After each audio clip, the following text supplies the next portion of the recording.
In 1976, Argentina's military junta received a multi-million-dollar loan from the International Monetary Fund. That same year, thousands of civilians disappeared. Some were political opponents. Others were just in the wrong place at the wrong time. The money was never accounted for. The people were never seen again. This isn't a one-off story. This is a pattern. A trillion-dollar institution funded by taxpayers from around the world, silently backing brutal regimes. Not by accident, but by design.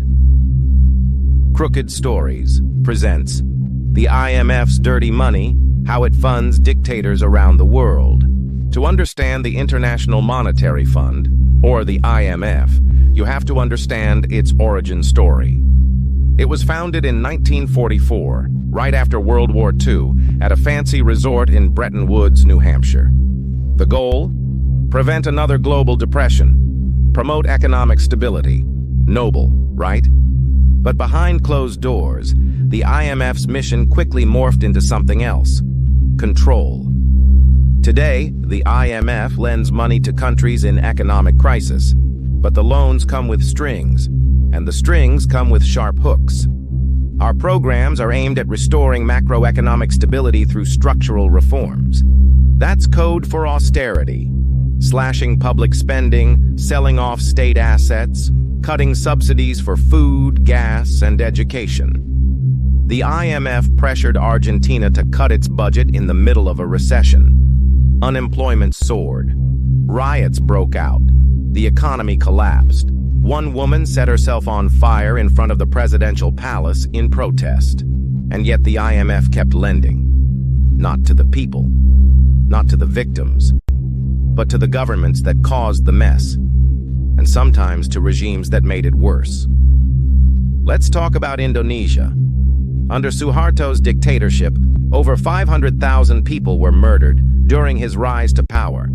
He ruled with an iron fist, silencing opposition, torturing dissenters. But to the IMF, he was a model borrower. Suharto received over $43 billion in IMF support between 1967 and 1998. Meanwhile, his family siphoned off an estimated $15 to $35 billion in corruption. That's more than the entire GDP of some countries. The IMF was acting as if its main job was to make sure dictators paid their debts, not protect the people being crushed under their rule.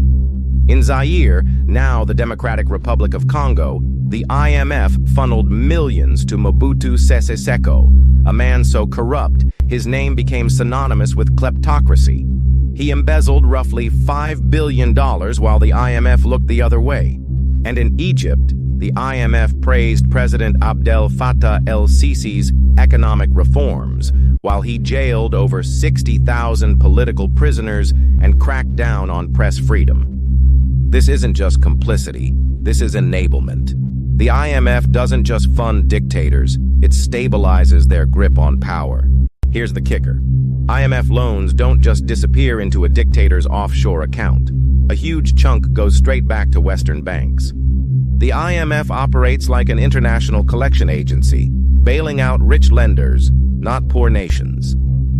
When Argentina defaulted, US and European banks panicked. They weren't worried about the people starving in the streets. They were worried about their balance sheets. Crisis is an opportunity, and the IMF is the crisis ambulance, delivering governments into the hands of creditors and corporations. Fast forward to today. The IMF has reinvented itself with slick PR campaigns, green energy buzzwords, and diversity slogans. But the game hasn't changed. Pakistan, 2023. IMF deal approved. $3 billion.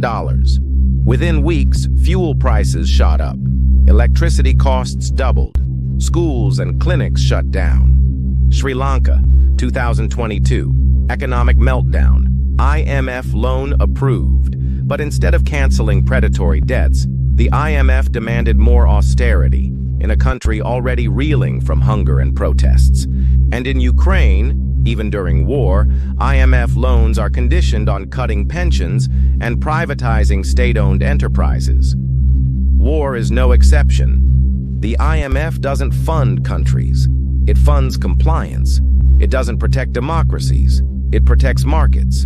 And markets don't care who's in power, as long as the bills get paid.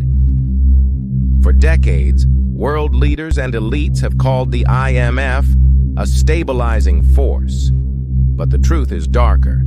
In the name of stability, the IMF has propped up dictators, crushed protests, and turned national crises into profit opportunities. It doesn't wear a uniform. It doesn't fire a gun.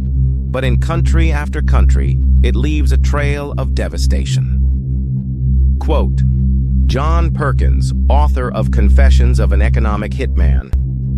We used loans to enslave nations, not free them, and the IMF was our weapon of choice.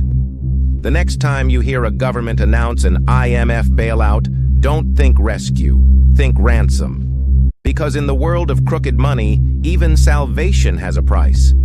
If this story disturbed you, good. That means you're paying attention. Subscribe to Crooked Stories for more deep dives into the scams, schemes, and secrets hiding in plain sight. 2 new stories drop every day, and we're just getting started.